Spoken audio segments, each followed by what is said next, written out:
where I realized that I kind of had a detachment with Zoe because I was so numb and so out of body during these 9 months that when she was born, I almost had this moment of like looking at her like, oh, wow, where'd you come from?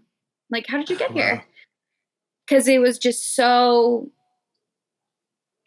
like crazy. Like, oh, wait, I was pregnant for 9 months. Like, Right. it was just very, it was hard. It was definitely really hard. Yeah, to say the Um, least. And I think I don't know, maybe you just go on cruise control at that point, and that's we talk about the subconscious.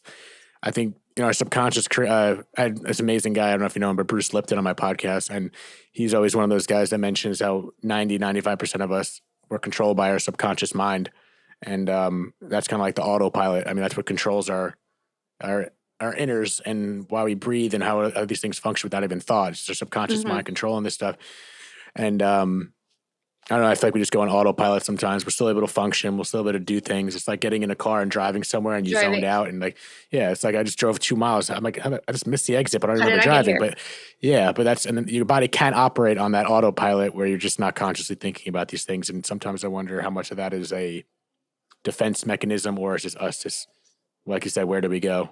Right. But you're still able to continue on in life even through that. But eventually it catches up if we don't, kind of handle our shit. Yeah. Eventually So. catches up. So now it's catching up to me for sure. Um, Yeah. You seem I super feel aware. like, You seem super yeah, aware. definitely catching up to me in ways that I didn't expect. I also have, I feel like now I feel more of the guilt of not thinking of Blake as much as I did when I was, you know, just grieving him and I didn't have, our baby that we had prayed for so hard. And he's irreplaceable. And I have so many moments where I'm like, I was supposed to have that little boy too.